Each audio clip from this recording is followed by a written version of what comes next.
Welcome to part two in our series on index investments. And in this episode of the Wealth Nation podcast, I'm giving you my 5 index investment picks.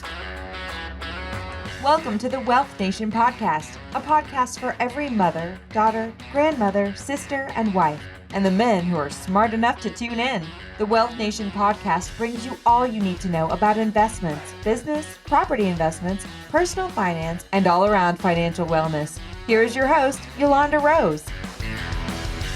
Thank you for joining me on another edition of the Wealth Nation podcast. I am Yolanda Harry-Prasad, Wealth Advisor, and it is my goal on this platform to give you easy, actionable tips, content, and strategies that you can use to manage your money well and to build generational wealth. So this is part 2 of our series on index investments. And if you missed the last one, please go back and check out what I had to say, giving you an introduction about index investments. And we're going to kick off here today. But before we do that, I would love for you to give me an honest review on whichever platform you're listening to us right now. And most especially if you're on Apple or on YouTube, please just drop it in the comments. Whatever it is that you think about this podcast, just type it up for me real quickly. It just helps me reach more people just like you, whom I can help a little bit more. Also, link up with us on our various social media platforms: YouTube, LinkedIn, TikTok, Facebook, Instagram. Plenty of stuff happening. Lots of really cool content in smaller segments for you to digest on a regular basis there. The Wealth Nations podcast is sponsored by Solomon Wealth Management. Solomon Wealth Management is an innovative team of wealth managers that addresses the entirety of your life, your family, your business, your future, one facet at a time. We use our skill and expertise to the consideration of what you have accumulated, how best to administer it through life's changes, from financial counsel on managing your wealth to careful contemplation of how to transfer it to future generations. It's your vision combined with our skill and expertise to help you reach financial excellence. Reach out to Solomon Wealth Management at www.solomonwealth.co.za for a free wealth management consult. So today I am going to tell you about 5 index investments that are available to South African investors that you need to consider into incorporating into your investment portfolio. So if you don't already know about these funds, they can easily be included into what you currently have. Or even if you want to start something new, pure offshore based, these are some great recommendations. So everything that I'm sharing with you today, everything happens offshore. And what is nice about that is you can enter these investments on a South African platform because they are South African registered, South African traded, but the actual action happens on an international platform, and that's where the growth happens, that's where the profit happens. So that's quite nice. So in South Africa, every South African is allowed an annual offshore allocation of 1 million rand, and if you want to exceed that, that's capped at around 10 million rand. You're going to have to, once you exceed your first million, you're going to have to speak to the Reserve Bank, get the required permissions in order to take your money offshore. However, with my recommendations today, go into these sort of investments. That being said, just a reminder that the contents of anything I put out online, including this podcast, is not financial advice. It is financial education. So do not just literally take whatever I say out here and implement it without getting professional advice from a fit and proper South African financial advisor. All right, so take what I give out in the form of education that I put out. Do some research on it. Take it to your advisor and see if it fits you, if it fits your profile, if it fits your life stage, does it fit in with your financial plan and the goals that you have for your life. So the whole idea behind these kind of trainings is for you to understand what's out there. You don't have to stick with the old, cold, and boring investments. You can get into the exciting stuff like I'm going to explain right now. Raising financially savvy children involves teaching them a variety of skills, from budgeting to planning to earning and saving. Besides giving them an understanding of the value of a rand, it prepares them for real-world finances. Financial literacy is a vital skill, and it is never too early to teach your kids about money. Many parents wonder how they can teach their kids about money, and where to find age-appropriate resources. You can now purchase the Financial Literacy for Kids workbook, which is aimed at primary school kids. It's now available at www.financiallyfabulousfemales.com. This workbook provides you with 12 lessons, activities, lesson plans, discussion points, and quizzes that you can use to test your kids' knowledge. Shop now at www.financiallyfabulousfemales.com. Like what you hear so far? Make sure you never miss a show by subscribing on Apple Podcasts, Spotify, or Tuned In. Now back to the show. So these 5 investments, all offshore, all can be accessed from a South African platform. And if your advisor cannot do that for you or do not have access to it, because not all advisors have access to these kind of investment funds, reach out. It's Yolanda at financiallyfabulousfemales.com. Also, you can go onto our brokerage website. It's www.solomonwealth.co.za. Click on the Get Started button and reach out, and somebody will assist you. So, enough rambling on from my end. Let's talk about those investments funds. And the first thing that I want to talk to you about is my favorite, and you'll hear it, or if you're following us on the various social media platforms, I'm always talking about this. It's the S&P 500. Now, we spoke about this last week, and I said that S&P, Standards & Poor, are the ratings agency that downgrades us every couple of months or so. So Standards & Poor, they're a data company. They take all of the information and they make recommendations from this information. And one of the things they track is the top 500 companies in the United States. So the objective of the S&P 500 is to provide simple access to investors who wish to track the movements of the S&P 500 index through investing in physical indexes. So the fund consists of the top 500 companies in the United States, and that basically gives you coverage of 80% of what's available in the United States.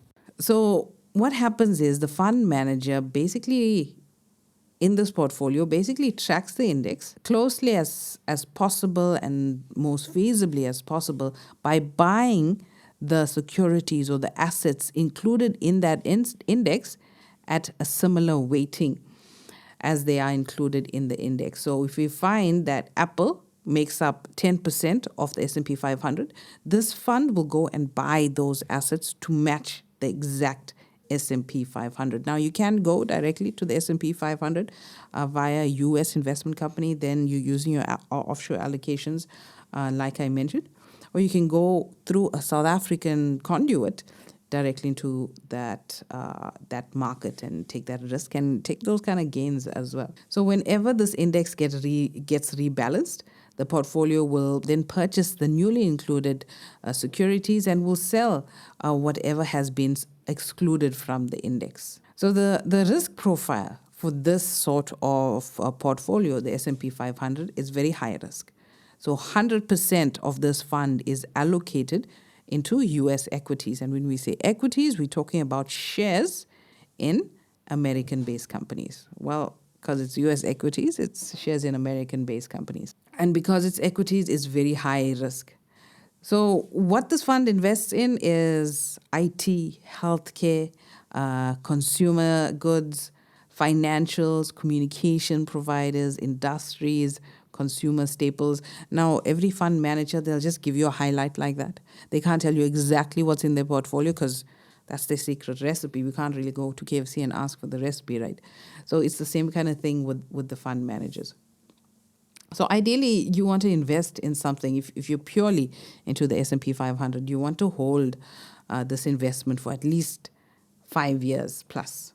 Okay, it's not a Regulation 28 compliant, meaning that if you do include this in your retirement portfolio, the portfolio has to be balanced to meet Regulation 28, which basically stipulates that not more than 30% of that retirement fund can be exposed to any investments offshore.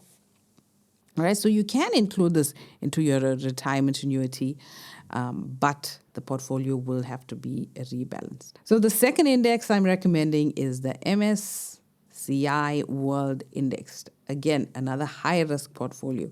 And the objective of this portfolio is to track the MSCI US Index as closely as possible. High risk, passively managed because the exchange of securities only happens when the index actually changes in the United States. So the World Index, 66% of this fund is in the United States, 7.5% is in Japan, 3.4% in the United Kingdom, 3.3% in France, and about 18.5% or so is basically split up with the other emerging markets. This, if you're looking to invest globally and you're not sure which country, which segment, which sector you should go into, this is a nice sort of investment for you because it gives you a nice global view into shareholding in different global companies and representing companies with a very high market capitalization of approximately the total market capitalization of this fund is around $30 trillion US.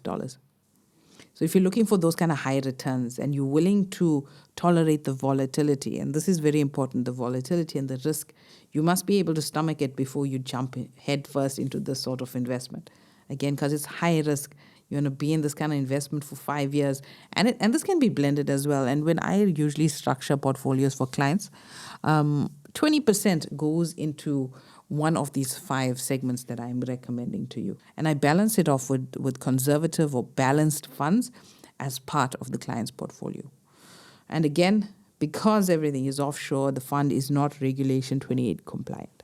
So my next recommendation is the MSCI Emerging Markets Fund. Now, clearly, this is emerging markets into the developing economies. And this fund basically tracks the global equity segment across a variety of countries, a variety of sectors, and individual shares as well. I'm going to explain the breakdown of this fund by the sector. And 33.7% of this fund is into IT. Then is 27% or so is in consumer discretionary. 17% is around in the communications companies. 11% in financials. 3.9% in materials. Then it's the energy sector, minute at 3%, and healthcare at 1.9%.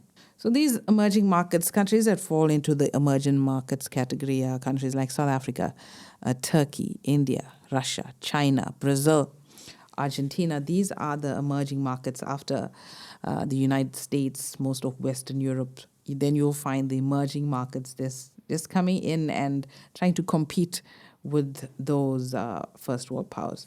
Again, and if you read a lot or you take in content about finance and just the whole global shift, everything's moving east. And you'll see, and there's always talk about China and India being the superpowers in terms of the economic prowess that it has and it commands, like how the US does now and the UK does now. The future is going to be China. Well, China is almost there, and then it's going to be India. So exposure into these markets early o'clock is going to help your cause. All right, and the fourth fund that I'm recommending is FANG. And I know when you're thinking FANG, you're thinking like Dracula and those big fangs. But in the investment world, FANG is an acronym for the 5 most popular tech companies, which are Facebook, Amazon, Apple, Netflix, and Google.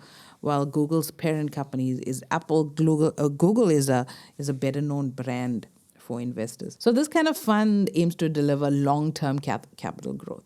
And if you are somebody who wants to gain investment exposure into technology and technology at the forefront, these are the people that are performing right now. So as you can tell, because it's FANG, this fund is all into Facebook, Apple, Amazon. There's even a 11% holding into Alibaba, a portion into Microsoft, also Twitter, Chinese Baidu, Netflix. So there's a whole range of tech stocks, social media, entertainment stocks that this fund is investing in. Again, not Regulation 28 compliant, But if you're looking for that diversification, you want to invest in that kind of tech sector, and you're willing to stomach the volatility, you're looking for that long-term capital growth, FANG is for you. And again, it can be part of your retirement savings. Just balance your portfolio to make sure it's Regulation 28 compliant. Well, it's not going to go through if it's not Regulation 28 compliant anyway. But you can rebalance at the various life stages. And lastly, my fifth recommendation into index funds that you need to include in your investments is the fourth industrial revolution. Now we hear our president speak about this, but what is it really? So this fund basically invests into industries and companies that are more aligned towards the industrial revolution, the fourth industrial revolution. So this includes technologies such as autonomous vehicles. We see Tesla. Tesla will be a good example of this because they're coming out with these self-driving cars. And even you get the regular cars that will parallel park for you as well. So that is kind of cool. The technologies such as clean energy, drones, 3D printing, nanotechnology, smart buildings, robotics, cybersecurity, space and wearables, smart buildings, virtual reality.